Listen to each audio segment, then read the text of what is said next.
Hello everyone, मैं Priyanka Verma, publisher स्पर्धा प्रकाशन। आज के इस वीडियो में आपका बहुत बहुत स्वागत करती हूँ।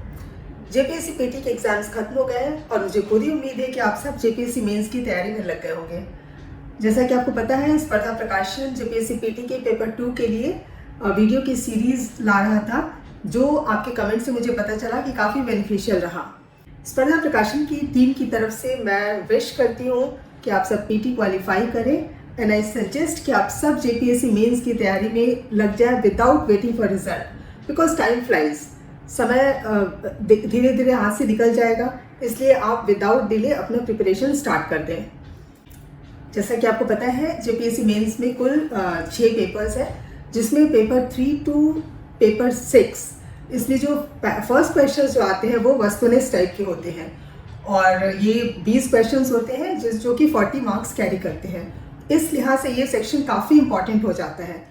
इसके इम्पोर्टेंस को देखते हुए स्पर्धा प्रकाशन आपके लिए वीडियो की सीरीज ला रही है, जिसमें वस्तुनिष्ठ क्वेश्चंस होंगे। इसमें हम पहले जो प्रीवियस ईयर्स क्वेश्चंस पूछे गए हैं वो आपको उसकी सीरीज होगी, उसमें आंसर्स होंगे विद एक्सप्लेनेशंस।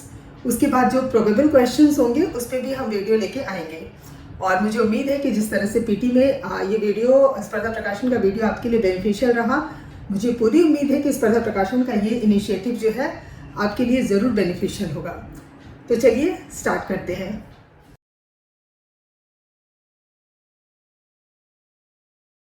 निम्नांकित में से कौन सा 42वें संविधान संशोधन के माध्यम से भारत के संविधान की प्रस्तावना में जोड़ा गया था? ए. संप्रभुता, बी. व्यक्ति की गरिमा, सी. समाजवाद, पंथ निरपेक्ष, डी. निजता। सही जवाब है सी. समाजवाद, पंथ निरपेक्ष।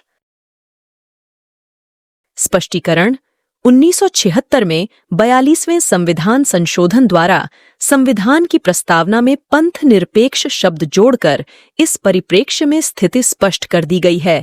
इसे अनुच्छेद 25 से 29 में धर्म की स्वतंत्रता से संबंधित सभी नागरिकों के मूल अधिकार के रूप में समाविष्ट करके क्रियान्वित किया गया है। समाजवादी शब्द मूलतः उद्देशिका में समाविष्ट नहीं था, बल्कि इसे 42वें संविधान संशोधन अधिनियम 1976 के द्वारा संविधान की उद्देश्य में अंतर्निहित किया गया है।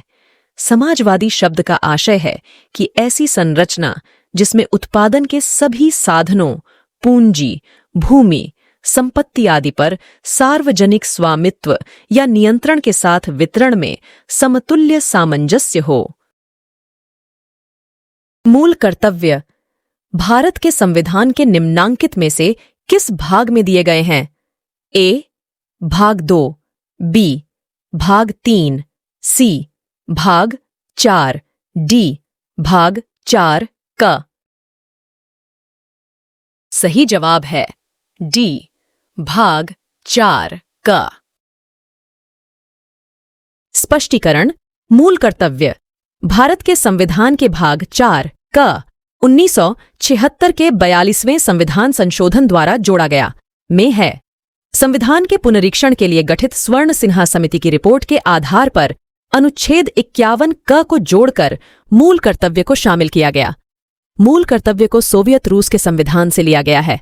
अनुच्छेद 51 क के अनुसार 10 मूल कर्तव्य थे, लेकिन वर्तमान में 2002 के 86वां संविधान संशोधन द्वारा संविधान के भाग 4 क के अनुच्छेद 51 क में संशोधन करके इसकी संख्या 11 निर्धारित की गई है। निम्नांकित पर विचार कीजिए और भारतीय संसद के सही गठन को चिन्हित कीजिए। ए. लोकसभा एवं राज्यसभा, बी. लोकसभा प्लस लोकसभा अध्यक्ष तथा राज्यसभा का सभापति, सी. राष्ट्रपति plus Rajya Sabha plus Lok Sabha, D. राष्ट्रपति प्लस उपराष्ट्रपति प्लस राज्यसभा प्लस लोकसभा। सही जवाब है सी. राष्ट्रपति प्लस राज्यसभा प्लस लोकसभा। स्पष्टीकरण: संविधान के अनुच्छेद 79 के अनुसार संघ के लिए एक संसद होगी जो राष्ट्रपति और दोनों सदनों से मिलकर बनेगी। उच्च सदन राज्यसभा तथा निम्न सदन लोकसभा कहलाती है। इस प्रकार संसद राष्ट्रपति राज्यसभा लोकसभा से मिलकर गठित है। राष्ट्रपति संसद का अभिन्न भाग है। इसे संसद का अभिन्न अंग इसलिए माना जाता है क्योंकि इसकी अनुमति के बिना राज्यसभा तथा लोकसभा द्वारा कोई भी विधेयक अधिनियम का रूप नहीं लेगी। भारत के संविधान के किस अनुच्छेद के अंतर्गत भारत का उच्चतम न्यायालय नागरिकों के मूल अधिकारों के प्रवर्तन के लिए विभिन्न रिट जारी करने का अधिकार रखता है? ए.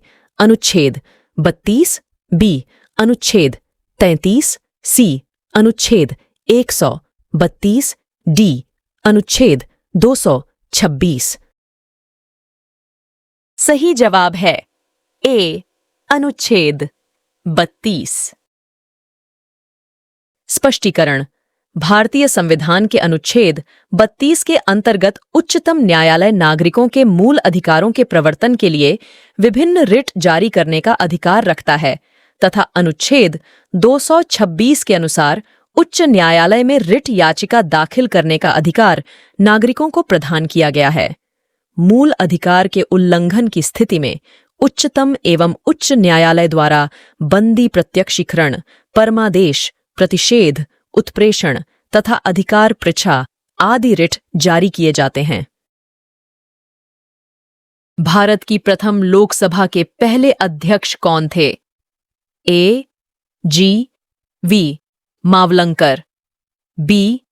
S. Radhakrishnan, C. G. B. Pant, D. C. D. Deshmukh. सही जवाब है ए. जी. वी. मावलंकर।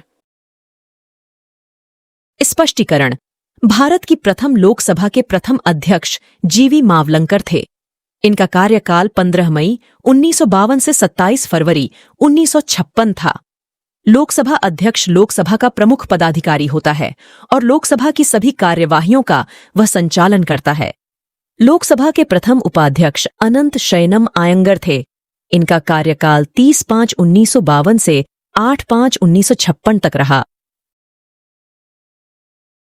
एक विधेयक को वित्त विधेयक माना जाता है अनुच्छेद 110 के अनुसार यदि इसमें संबंधित प्रावधान शामिल है। ए. भारत सरकार के उद्धार लेने का नियमन, बी.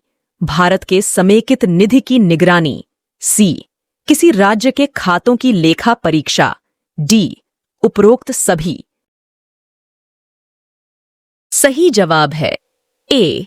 भारत सरकार के उद्धार लेने का नियमन। स्पष्टीकरण। अनुच्छेद 110 के अनुसार धन विधेयक को राष्ट्रपति की सहमति से लोकसभा में पेश किया जाता है। लोकसभा द्वारा पारित किए जाने के बाद इसे राज्यसभा में भेजा जाता है। जब राज्यसभा को विधेयक भेजा जाता है तो उसके साथ लोकसभा अध्यक्ष का यह प्रमाण पत्र संलग्न होता है कि वह विधेयक धन विधेयक है या नहीं। भारत में राजनीतिक दलों को निम्नांकित में से किसके द्वारा पंजीकृत और मान्यता प्रदान की जाती है? ए. राज्यों के संबंधित निर्वाचन आयोग द्वारा, बी. भारत के निर्वाचन आयोग द्वारा, सी. भारत के विधि आयोग द्वारा, डी. भारत सरकार के विधि मंत्रालय द्वारा। सही जवाब है ए. राज्यों के संबंधित निर्वाचन आयोग द्वारा। स्पष्टीकरण। भारत में राजनीतिक दलों को भारत के निर्वाचन आयोग द्वारा पंजीकृत और मान्यता प्रदान की जाती है। भारत का निर्वाचन आयोग एक स्थायी संवैधानिक संगठन है। इसकी स्थापना 25 जनवरी 1950 ईस्वी में की गई थी। इसका उद्देश्य स्वतंत्र और निष्पक्ष निर्वाचन सुनिश्चित करना है। मुख्य निर्वाचन आयुक्त तथा अन्य निर्वाचन आयुक्त की नियुक्ति राष्ट्रपति द्वारा की जाती है। भारत के संविधान की 11वीं अनुसूची में कितने विषय सम्मिलित किए गए हैं? ए. 28, बी. 29, सी. 30, डी. 31। सही जवाब है बी. 29। स्पष्टीकरण। भारतीय संविधान की 11वीं अनुसूची को 73वें संविधान संशोधन अधिनियम द्वारा 1992 में जोड़ा गया था। इस अनुसूची में 29 विषय शामिल हैं। इस अनुसूची में पंचायत की शक्ति, ग्रामीण विकास, गरीबी उन्मूलन, बाजार, सड़क और पीने का पानी जैसे जरूरी विषय शामिल हैं। भारत में राष्ट्रीय पंचायत दिवस मनाया जाता है। ए 26 जनवरी को, बी 2 अक्टूबर को, सी 21 अप्रैल को, डी 24 अप्रैल को। सही जवाब है डी 24 अप्रैल को। स्पष्टीकरण: भारत में राष्ट्रीय पंचायती दिवस मनाने की शुरुआत 24 अप्रैल 2010 को प्रधानमंत्री डॉक्टर मनमोहन सिंह ने की। 24 अप्रैल का दिन भारतीय संविधान के 73वें संशोधन अधिनियम 1992 के पारित होने का प्रतीक है। भारतीय संविधान में निम्नलिखित में से कौन सा अनुच्छेद भारत में राज्य के एक राज्यपाल के रूप में एक व्यक्ति की नियुक्ति के लिए योग्यता निर्धारित करता है? ए अनुच्छेद 156, बी अनुच्छेद 157, सी अनुच्छेद 159, डी अनुच्छेद 160। सही जवाब है बी अनुच्छेद 157। स्पष्टीकरण: अनुच्छेद 157 के अनुसार राज्यपाल पद पर नियुक्त किए जाने वाले व्यक्ति में निम्नलिखित योग्यताएं अपेक्षित हैं। 1. वह भारत का नागरिक हो। 2. वह 35 वर्ष की आयु पूरी कर चुका हो। 3. वह राज्य सरकार या केंद्र सरकार या इन राज्यों के नियंत्रण के अधीन किसी सार्वजनिक उपक्रम में लाभ के पद पर न हो। 4. वह राज्य विधानसभा के सदस्य चुने जाने योग्य हों।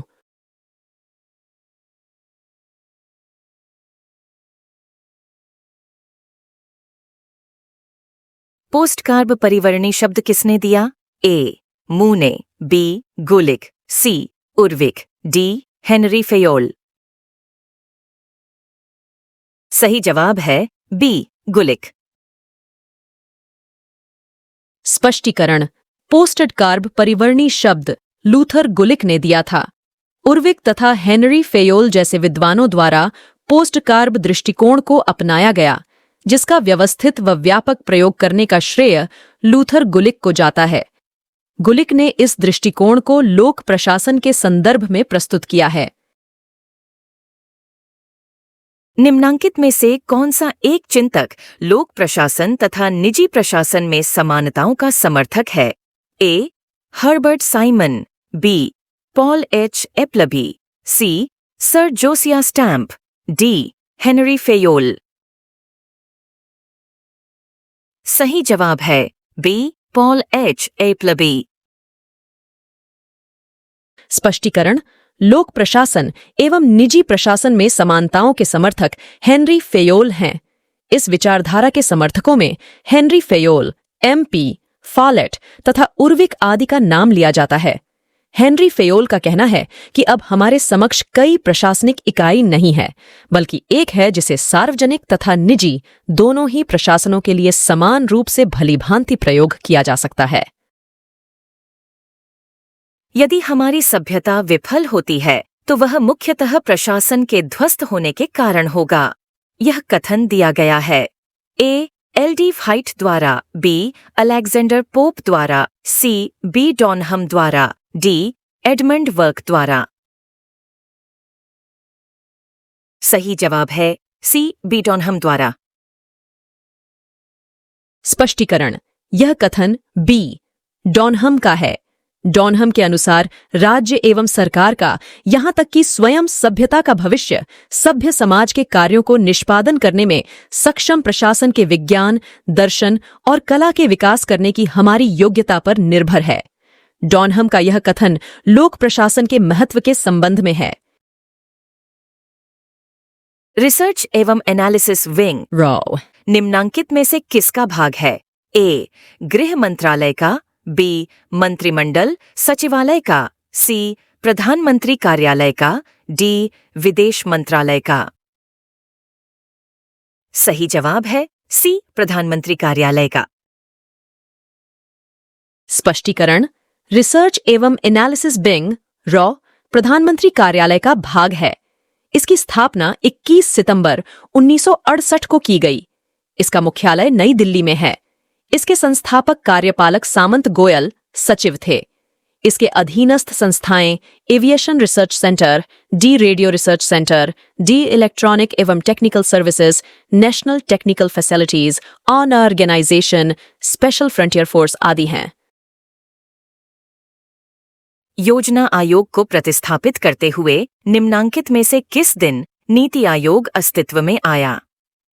ए 15 अगस्त 2014, बी 6 दिसंबर 2014, सी 1 जनवरी 2015, डी 26 जनवरी 2015। सही जवाब है सी 1 जनवरी 2015।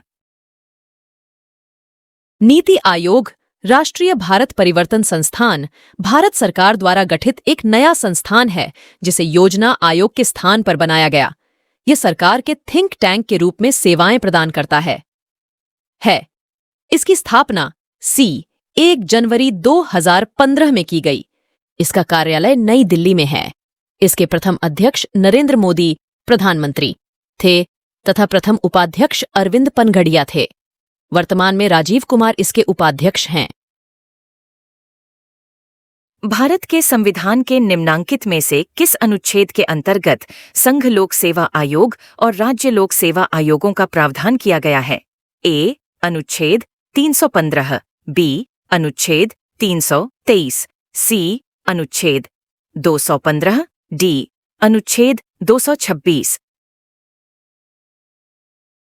सही जवाब है ए अनुच्छेद 315। स्पष्टीकरण, भारतीय संविधान के अनुच्छेद 315 में लोक सेवा आयोग के संबंध में यह प्रावधान किया गया है कि संघ सरकार के लिए संघ लोक सेवा आयोग और प्रत्येक राज्य के लिए राज्य लोक सेवा आयोग होगा। निम्नांकित में से कौन विकास प्रशासन की अवधारणा से संबंधित है? A Fred W Riggs, B Frank Marini, C Elton Mayo, D Gaebler Osborne. सही जवाब है फ्रेड डब्ल्यू रिग्स। स्पष्टीकरण, फ्रेड डब्ल्यू रिग्स विकास प्रशासन की अवधारणा से संबंधित हैं। रिग्स के अनुसार विकास प्रशासन उन परियोजनाओं एवं कार्यक्रमों को पूरा करने के लिए संगठित प्रयास से संबद्ध है जो विकास से संबंधित उद्देश्यों को प्राप्त करने में लगे हुए व्यक्तियों द्वारा प्रवर्तित किए जाते हैं। संयुक्त राष्ट्र ने सुशासन की कुछ विशेषताओं की पहचान की है। निम्न में से कौन सी एक उन विशेषताओं में से नहीं है?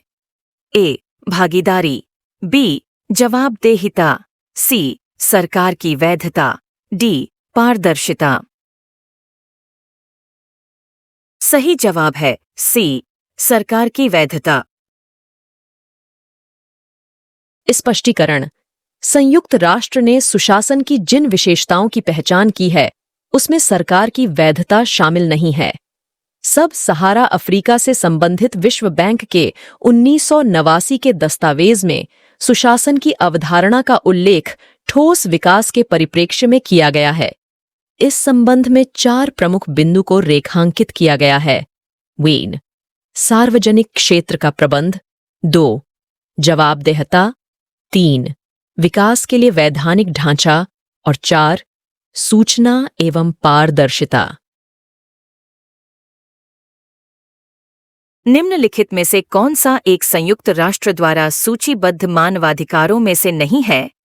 ए स्वतंत्रता एवं समानता, बी जीवन तथा स्वतंत्रता का अधिकार, सी शिक्षा का अधिकार, डी निजता का अधिकार।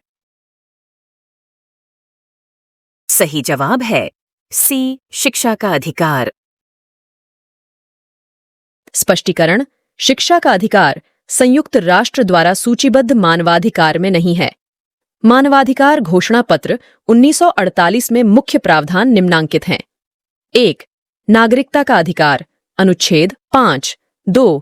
समानता का अधिकार, अनुच्छेद 14 से 18। 3. स्वतंत्रता का अधिकार, अनुच्छेद 19। 4. जीने का अधिकार, अनुच्छेद 21। 5. धर्म की स्वतंत्रता का अधिकार, अनुच्छेद 25 से 28। 6. संवैधानिक उपचारों का अधिकार, अनुच्छेद 32। मार्टिन मार्क्स द्वारा नौकरशाही के कितने प्रकार बताए गए हैं?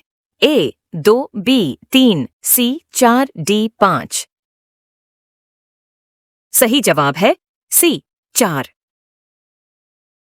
स्पष्टीकरण। मार्टिन मार्क्स जर्मन अमेरिकी राजनीतिज्ञ थे। उन्होंने नौकरशाही के 4 प्रकार बताए हैं जो निम्नलिखित हैं। 1. अभिभावक नौकरशाही। 2. जातिगत नौकरशाही। 3. संरक्षक नौकरशाही। 4. योग्यता आधारित नौकरशाही।